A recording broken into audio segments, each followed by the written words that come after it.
좋겠습니다. 오늘은 사도행전의 대략적인 개관과 이 1장부터 5장까지 말씀을 잠깐 나누려고 합니다. 사도행전의 저자는 우리가 누가로 알고 있습니다. 누가로 알려져 있습니다. 누가복음을 기록한 누가입니다. 누가복음과 사도행전은 우리가 읽을 때는 분리되어 있지만 처음에 기록되었을 때는 한 권의 책으로 보고 있습니다. 1권, 2권의 책으로 그렇게 되어 있다고 생각하시면 되겠습니다. 두 권 모두 데오빌로라는 동일한 개인에게 수신자가 되어 있습니다. 사도행전의 시작점에서 보면 먼저 쓴 글이라는 표현들이 2절에 기록되어 있습니다. 그리고 두 책의 문체와 어휘가 비슷하게 사용되어지고 있습니다. 그리고 신학적인 주제와 강조점이 같다라는 그런 일치점을 들어서 두 책이 동일한 저자 그리고 동일한 책이었다라고 그렇게 우리가 일반적으로 이해하고 있습니다.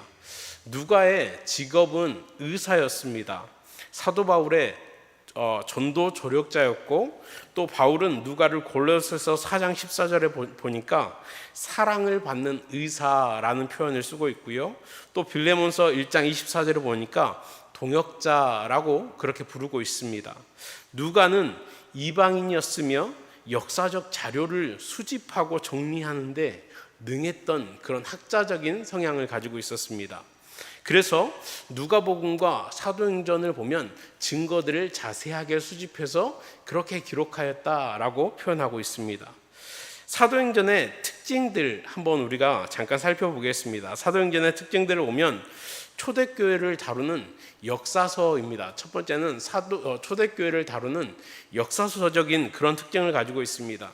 신약성경 27권 중에서 유일하게 초대교회의 전 역사를 한눈에 볼 수 있게 해주는 책이 바로 이 사도행전입니다. 이 사도행전은 시간적 흐름을 따라서 역사적 사실들을 나열하고 있고, 또 관리들의 이름들을 기록하고 있습니다. 그래서 당시 시대 상황 속에서 교회가 어떻게 성장하고 있는지, 어떻게 확장하고 있는지 그것들을 보여주고 있습니다. 두 번째는 바울 서신을 이해하는 지침서적 책이 바로 이 사도행전입니다. 바울 서신을 올바르게 이해하는데 역사적 배경을 제공하고 있습니다. 우리는 바울의 1차, 2차, 3차 선교 여행을 알고 있습니다. 설교를 통해서 알고 있습니다. 그러나 바울 서신만 놓고 각 권으로 들어가서 우리가 읽다 보면 바울이 1차 선교 여행을 했는지 2차 선교 여행을 했는지 3차 선교 여행을 했는지 잘 모릅니다. 그러나 이 사도행전을 놓고 이 바울 서신을 보면 전체의 그림을 그릴 수 있고 바울 서신 각 권을 이해하는데 큰 도움을 주고 있습니다. 세 번째로는 초기 기독교 공동체의 탄생 및 성장을 이해할 수 있습니다. 예수님의 지상사역과 십자가 부활 사건 이후에 초대 기독교 공동체가 어떻게 탄생되었는지, 교회가 어떻게 모여졌는지 그것들을 볼 수 있습니다. 처음에는 유대교적 성격을 가지고 있었던 교회가 유대인들의 모임이었던 회당 중심의 교회가 어떻게 거기에서 분리되어지고 독립하게 되었는지 그런 성격들을 자세하게 설명해주고 있고 알려주고 있는 책, 그 책이 바로 이 사도행전이다라고 볼 수 있습니다. 그리고 네 번째는 복음의 전파 과정을 볼 수 있습니다. 우리가 온 유대와 사마리아와 땅끝까지 이르러 복음이 증거된다라고 우리가 알고 있지 않습니까? 그 내용 그것처럼 그 말씀처럼 그 말씀이 어떻게 실현되고 이루어져 가는가 그것을 자세하게 보여주는 책, 그 책이 바로 이 사도행전입니다. 그래서 로마까지 복음이 증거되어지는 그 과정을 자세하게 보여주는 책입니다. 또 문학적인 특징도 있습니다. 문학적인 특징을 보면 누가의 헬라어 문체가, 누가는 헬라어를 썼습니다. 원래 유대인들이 히브리어를 썼죠. 그런데 헬라어 문체가 70인역의 문체와 매우 닮았다라는 것입니다.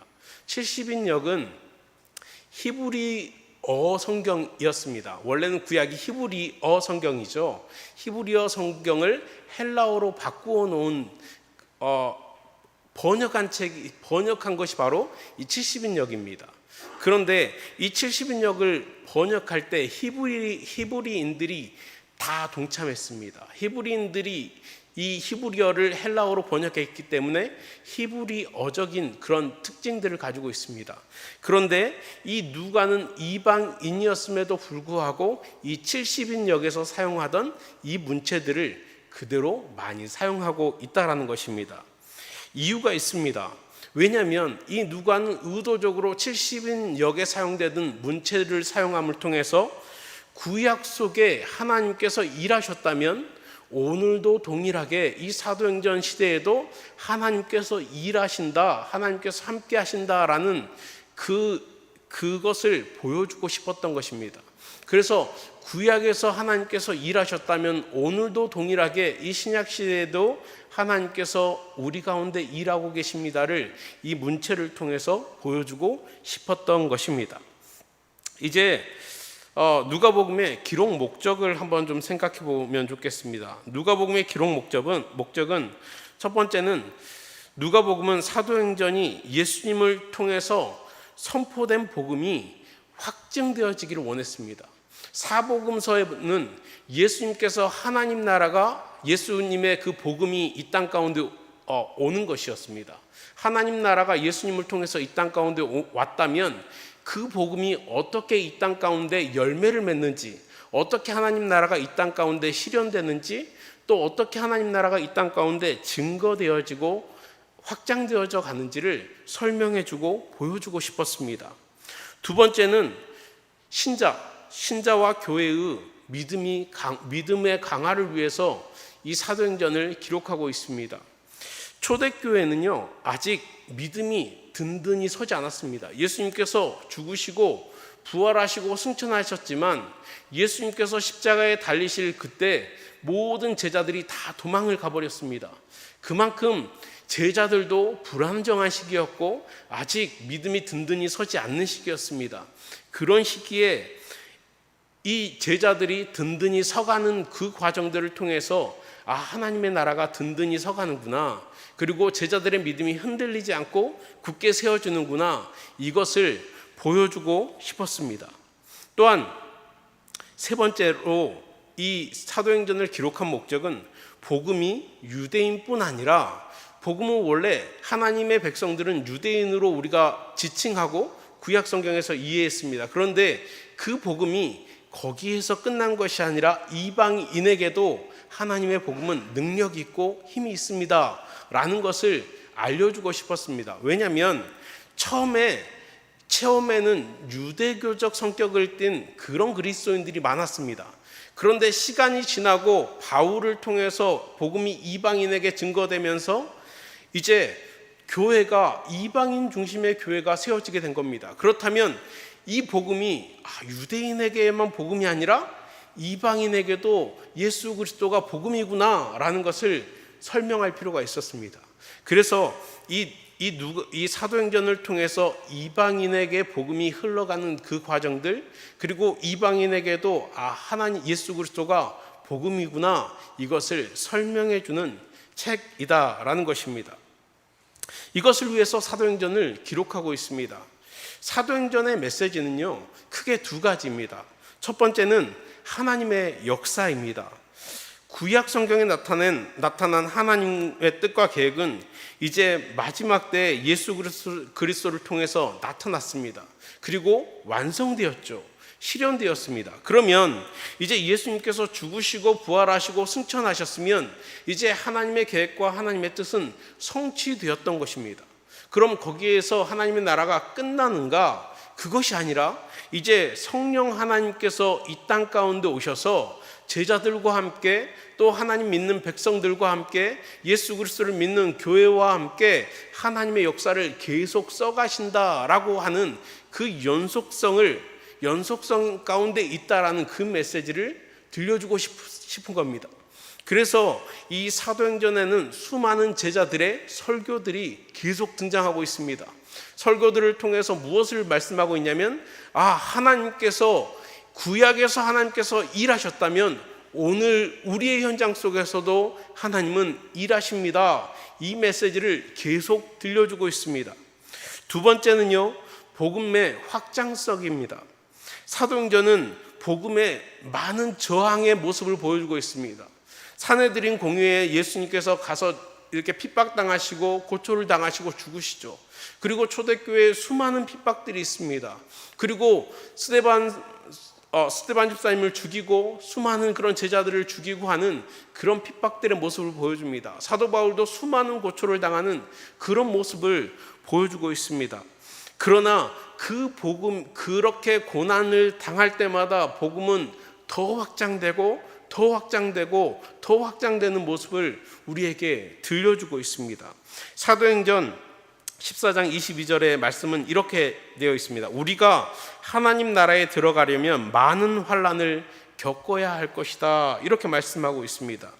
수많은 그런 박해의 시대 속에서 하나님의 말씀이 더욱더 말씀이 왕성해지고 더 활발해지고 하나님의 복음이 유대와 사마리아와 땅끝까지 이르러 로마에까지 이르러 그렇게 복음이 확장되어지는 그 모습들을 우리에게 지속적으로 말씀해주고 있다라는 것입니다. 기독교 역사 속에서 고난이 없던 시기에는 끊임없이 타락이 일어나고 변질이 일어났습니다. 그러나 박해가 있고 고난이 있을 때는 오히려 믿음을 지키고 더욱 믿음으로 삶을 살아가며 그 복음이 왕성하게 흘러갔던 그 역사를 우리에게 사도행전을 통해서 들려주고 있습니다. 우리가 작은 고난이 올 때마다 우리는 하나님 이 고난 지나가게 해주세요, 이렇게 기도할 때가 많습니다. 그러나 우리가 고난을 당할 때 우리가 이렇게 기도하면 좋겠습니다. 하나님 이 고난의 시간에 더욱더 하나님을 신뢰하게 인도하여 주십시오. 더욱더 하나님을 신실하게 붙들고 나갈 수 있도록 인도하여 주십시오. 이 고난이 나의 믿음을 꺾는 것이 아니라 이 믿음을 통해서 이 고난을 넉넉히 견디고 이겨낼 수 있도록 인도해 주십시오. 이런 기도가 우리 가운데 있어지기를 축복합니다. 이제 우리가 오늘 읽었던 그 말씀을 함께 보도록 하겠습니다. 오늘 말씀의 시작은 데오빌로여, 이렇게 시작하고 있습니다. 누가복음 1장 2절에서 등장하는 데오빌로 각하와 동일한 인물입니다. 또 내가 먼저 쓴 글에는 이렇게 표현함을 통해서 누가복음과 연결되어 있다라는 사실을 우리에게 들려주고 있습니다. 누가복음에서는 예수님께서 행하시며 가르치기를 시작하신부터 사도들을 택하시고 승천하신 날까지를 기록하였다라고 그렇게 말씀하고 있습니다. 그리고 3절을 함께 읽어보도록 하겠습니다. 3절 함께 읽습니다. 시작. 그가 고난받으신 후에 또한 그들에게 확실한 많은 증거로 친히 살아계심을 나타내사 40일 동안 그들에게 보이시며 하나님 나라의 일을 말씀하시니라. 아멘. 누가는 이방인이었고 예수님의 생애를 보지 못한 사람이었습니다. 그는 어떻게 보면 자료 수집가였고 역사가였습니다. 우리가 흔히 문과, 이과를 나누는데 이 사람은 이과생이었습니다. 이과생들이 늘 하는 말이 있습니다. 뭐냐면 증거 있어 하는 거죠. 증거 있어 하는 겁니다. 하나하나 따져보고 과연 그리한가 하고 납득하는 그런 류의 사람들입니다. 그런 그가 확실히 많은 증거로 친히 살아계심을 나타내사 그렇게 말씀하고 있습니다. 누가가 살아있을 당시에는 수많은 증거들, 수많은 증인들이 예수님의 부활하심을 지켜보았던 것입니다. 그리고 수많은 증거들이 예수님께서 십자가에 달려 죽으시고 부활하셨다는 사실을 드러내고 인정하고 있었다라는 것입니다. 그래서 이 이과생이었던 이 누가도 수많은 증거들을 수집하고 모아보니까 예수님이 뭐 했다? 부활했더라. 진짜 예수님이 하나님의 아들이더라. 이것을 증거하고 있더라는 것입니다. 우리에게 눈에 보이지 않지만 이 당시에 이렇게 자료를 막 수집하고 조사했던 이 누가가 자기가 이과생으로 증언하고 있는 겁니다. 예수님은 부활하셨습니다. 예수님은 하나님의 아들입니다. 이렇게 고백하고 있더라는 것입니다. 사도행전의 출발점은 여기에 있습니다. 예수님께서 죽으시고 부활하셨습니다 하는 것입니다. 예수님께서 십자가에 달려 죽으시고 끝, 이것이 아니라 예수님께서는 죽으시고 다시 살아나셨습니다 하는 것입니다. 예수 십자가를 바라보면서 다 도망가고 외면하고 부인했던 그런 제자들의 모습, 거기서 끝나는 것이 아니라 부활을 바라보며 소망을 품고 다시 일어나는 하나님의 백성들. 그래서 이 사도행전의 출발점은요, 절망이 아니라 기대와 소망입니다. 그리고 예수님께서 죽으시고 부활하셨다면 어떻게 이 다음 역사가 이루어질까? 어떻게 하나님의 나라가 이 땅 가운데 실현될까? 그것에 대한 기대를 가득 품게 하고 그렇게 시작하는 책, 그 책이 바로 이 사도행전이다라는 것입니다. 사랑하는 성도 여러분, 절망 가운데 있습니까? 모든 것을 포기할 만큼 어려운 인생의 문제 가운데 있습니까? 사도행전이 그랬습니다.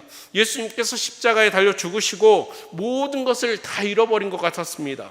인생의 모든 것을 걸었던 예수님께서 십자가에 달려 죽으시자 이제 다 끝났다 하면서 뿔뿔이 흩어져 버렸습니다. 먹고 사는 문제를 해결하기 위해서 다시 물고기 잡으러 갔습니다. 다시 내 살 길을 찾아서 다락방에 숨었습니다. 사람들이 어떻게든 나를 잡지 않을까, 그래서 꽁꽁 문을 걸어 잠그고 숨어 있었습니다. 불안하고 초조함 가운데 전전긍긍하던 사람들, 그 사람들이 이 사도행전을 시작하기 전에 제자들의 모습들이었습니다. 그런데 예수님께서 부활하셨습니다. 그들을 찾아가서 만나주시고 다시 살 소망을 주셨습니다. 이제 절망 가운데 두려운 삶, 하루하루 전전긍긍하며 의욕 없이 두려움 가운데 사는 삶이 아니라 이제 매일 가슴 두근거리는 삶으로 초대하시는 이야기, 그 이야기가 바로 이 사도행전이다라는 것입니다. 궁금하지 않습니까? 안 궁금하십니까? 십자가에 달려 죽으심으로 불안하고 절망 가운데 있었던 제자들이 부활하신 예수님을 만나고 어떤 삶을 살게 될지,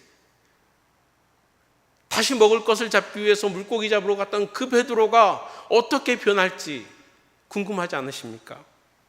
사도행전 앞으로의 내용들, 우리가 정말 절망 가운데 있었다면, 우리 가운데 설렘이 없고 두근거림이 없었다면 우리는 이 사도행전을 다시 열어봐야 합니다. 그리고 하나님께서 어떤 일을 하실까? 우리 예수님께서 죽으시고 부활하셨다면 어떻게 역사들을 써가실까? 내 인생 가운데도 그런 일이 있을까? 우리가 신앙생활하면서 매일 어쩌면 매주마다 드려지는 예배로 우리는 두근거림이 없어졌을 수 있습니다.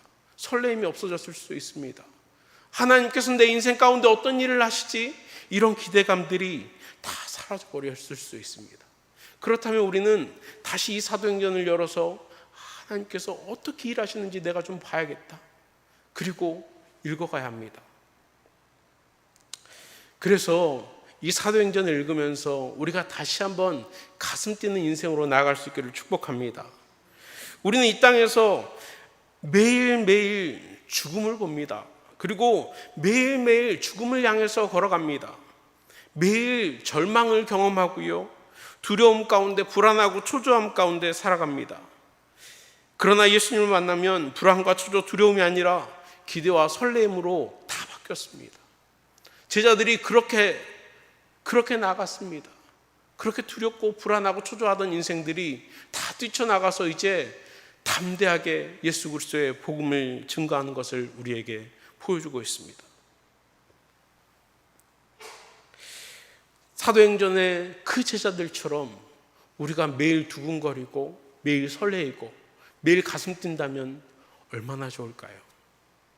우리가 주일날 올 때마다 하나님, 오늘 하나님께서 어떤 말씀을 주실까요? 오늘 우리가 출근할 때마다 하나님, 오늘 나의 인생 속에 어떤 일을 하실까요? 이런 설렘이 있다면 얼마나 좋을까요? 우리는 인생 속에 내가 내 주인으로 살 때가 참 많습니다. 내가 내 인생을 주인으로 살기 때문에 내가 모든 것을 책임지고 내 마음대로 행할 때가 있습니다. 그렇게 하려고 합니다. 그래서 하나님께서 내 인생을 어떻게 하실지에 대한 기대감이 없습니다. 그리고 설렘이 없습니다. 우리에게 정말 필요한 것이 무엇일까? 예수님, 내 인생의 주인이 되어 주십시오. 예수님, 내 인생에서 내가 내 인생을 주도적으로 살지 않겠습니다. 예수님, 내 인생에 들어오셔서 예수님께서 말씀하신 대로 내가 내 주도권을 내려놓고 살겠습니다. 이렇다면 우리 인생이 좀 달라지지 않을까요? 좀 설레어지지 않을까요? 왜냐하면요, 하나님께서 말씀하신 것을 내가 따라 살 거다라는 그런 기대가 있기 때문입니다. 우리는 일상적으로 살아가면서 하나님께서 말씀하셔도 내가 내 인생의 주도권을 갖고 있기 때문에 그 말씀을 듣지 않습니다. 우리 4절을 한번 같이 읽어보겠습니다. 4절을 한 목소리로 같이 읽습니다. 시작. 사도와 함께 모이사 그들에게 분부하여 이르시되 예루살렘을 떠나지 말고 내게서 들은 바 아버지께서 약속하신 것을 기다리라. 아멘. 우리의 인생 속에 가장 필요한 것이 무엇일까? 가장 필요한 것이 무엇일까? 바로 기다림입니다. 아버지께서 약속하신 것을 기다리라고 하나님은 말씀하고 있습니다. 약속하신 것이 무엇인가? 바로 성령님이죠. 요한복음 14장 26절 말씀 우리가 잘 알고 있는데요, 보혜사 곧 아버지께서 내 이름으로 보내실 성령, 그가 너희에게 모든 것을 가르치고 내가 너희에게 말한 모든 것을 생각나게 하리라 말씀합니다. 구약에서는 성령님을 하나님께서 보내셨지만, 그러나 신약에서는 모든 통치권을 예수님께서 부활승천하시고 받았습니다. 그리고 성령님을 예수님께서 보내신다라고 말씀하고 있습니다. 그리고 성령님께서 오셔서 모든 것을 가르치고 모든 것을 생각나게 하신다, 그렇게 말씀하고 있습니다. 우리가 신앙생활 하면서 못하는 것이 무엇이냐면 기다림입니다. 저도 마찬가지고 우리가 현대를 살아가면서 가장 못하는 것 기다림입니다. 우리는 습관적으로 빨리빨리가 입에 붙어 있습니다. 그리고 삶에 배어 있습니다. 그래서 기다리지 않습니다. 그러나 하나님께서는 기다리라라고 말씀하십니다. 성령님께서 임재하셔서 예수 그리스도를 증거하고 예수님의 말씀을 알게 하실 때야 비로소 우리는 그리스도인이 될 수 있고, 그때야 비로소 그리스도인으로서의 삶을 살아갈 수 있습니다. 그런데 우리는 어떤 일들을 하면서 성령님의 그 음성을 기다리지 않습니다. 성령님께서 야, 너가 그리스도인으로 이렇게 살아야 되지 않겠니? 야, 그리스도인이라면 하나님의 말씀, 이런 말씀 너 읽어보지 않았니? 너 이런 말씀 생각나지 않니? 그러면 이렇게 한번 해보지 않을래?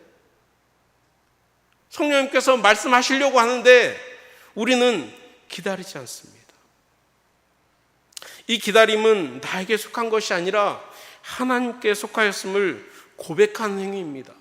나의 주도권이 내가 있는 것이 아니라 하나님께 나의 주도권이 있음을 고백하는 행위입니다.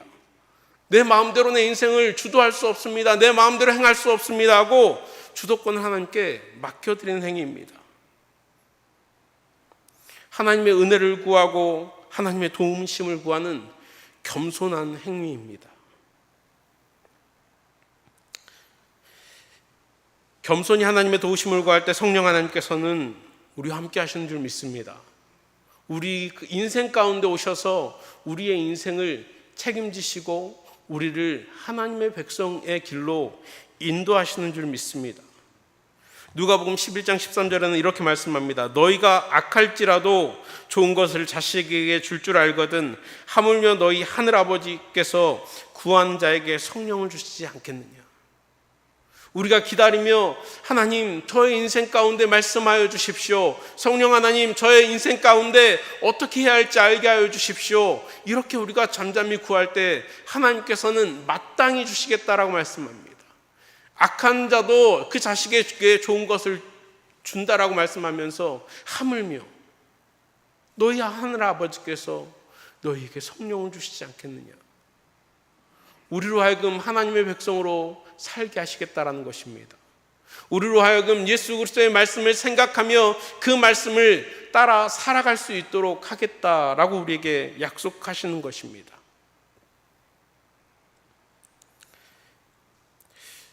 우리가 이럴 때가 있습니다. 저는 교회 다니고 있지만 성령님이 함께 하시지 않는 것 같아요. 아직 성령님이 저에게 오시지 않는 것 같아요. 저에게 안 오시면 어쩌죠? 이런 불안감에 있을 수 있습니다. 그러나 불안할 필요가 없습니다. 왜냐하면 하나님께서 마땅히 주시겠다고 그렇게 말씀하셨기 때문입니다. 우리는 성령의 말씀을 기다리지 못할 때가 참 많습니다. 성령님께서 예수님의 말씀을 가르치고 생각나게 하신다고 하셨는데 우리가 틈을 주지 않습니다. 말씀을 읽고 기도하며 잠잠히 멈추는 시간들이 있어야 되는데 우리의 눈과 우리의 귀와 우리의 입은 너무 바쁩니다. 우리의 머릿속은 하루 종일 너무 바쁩니다. 그래서 성령님께서 말씀하시려고 하면 잠깐만요, 저 이거 좀 보고요, 저 이거 좀 생각하고요, 저 이거 해야 될 일이 있어요. 그래서 기도하려고 하다가도 기도하지 않아요. 말씀을 폈다가도 나 뭐 해야 되는데 가요. 우리는 너무나도 많은 틈들을 없어요.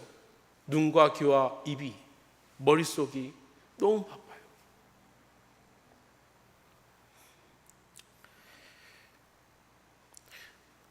성령님께서 하실 틈을 주지 않습니다. 그리고 기다려주지 않습니다. 처음에 성령님을 기다리며 내 것을 내려놓고 주님, 저의 인생 가운데 함께해 주십시오, 예수님께서 저의 주님입니다 고백을 했지만 주님의 말씀을 들으려 하지 않습니다. 내 생각으로 가득 채워놓고 다 내 뜻으로 하며 살아가기 바쁩니다. 성령님께서 말씀하시지만 그 말씀들이 들려지지 않고 하찮게 여겨집니다. 제자들은 예수님의 죽음으로 인해 현실로 돌아가 불안하고 초조한 인생을 살아갑니다. 그냥 하루하루 살아가는 것이죠. 설레임도 없고 가슴 뛰는 일도 없습니다. 그러나 예수님의 부활 승천하신 후에 이 사도행전을 시작하면서 그들은 설레임으로 가슴이 뛰기 시작합니다. 매일이 두렵고 초조하고 불안함이 아니라 기대감 가운데 다시 한번 일어서서 하나님의 복음을 증거합니다. 여러분, 언제 가슴이 뛰었습니까? 언제 설레어 보셨습니까? 어쩌면 우리는 성령님과 함께 하시는 그 삶을 잊어버리고 외면하고 살았을지 모릅니다. 그래서 가슴 뛰는 일도 없고 설레이는 일도 없는 그런 무기력한 그리스도인으로 살고 있을 수 있습니다. 매일매일 매너리즘에 빠져서 아무 감각 없이 그냥 하루하루 살아가는 그런 인생들이 되었을지 모릅니다. 이제 우리 다시 사도행전을 읽으면서 하나님께서 이 사도행전에 이 제자들에게 일하셨다면 오늘 나에게 하나님 일하지 않으실까? 오늘 성령을 기다리라고 말씀하셨던 이 하나님께서, 성령님께서 임하셔서 이 제자들과 함께 하심을 통해서 이 제자들이 가슴 뛰고 설레이고 기대감 가운데 일어났다면 오늘 우리의 삶 가운데도 그런 일들이 일어나지 않을까요? 우리 인생을 주님께 맡겨드린다면요. 우리가 다시금 우리의 삶을 좀 정리해야 합니다. 우리는 기다려야 합니다. 너무 바쁜 일상들 속에서 기다려야 합니다. 하나님 말씀하여 주십시오. 성령님, 내 인생의 주도권이 성령 하나님께 있습니다. 성령님, 오늘도 말씀해 주셔서 저의 삶 속에 역사하여 주시고 함께 해 주십시오. 하나님의 말씀이 내 삶 가운데 어떻게 일하시는지 내가 경험하고 싶습니다. 내가 그 가슴 뛰는 그 현장에서 하나님의 역사를 경험하고 싶습니다. 이렇게 우리가 기도하면서 성령님의 도우심을 구하는 그런 은혜가 있기를 축복합니다. 그래서 더 이상 무기력하고 더 이상 초조하고 불안하고 두려운 그런 인생이 아니라 이제는 매일매일의 삶 속에서 오늘은 어떤 역사들이 일어날까? 어떤 하나님의 일하심이 있을까? 그런 기대함으로 우리가 이 전을 나가면서, 기도하고 나가면서 오늘 가정에서, 내일 직장에서 그런 기대함으로 우리가 다시 한번 삶 속에서 하나님의 역사를 경험하는 그런 은혜가 있기를 축복합니다.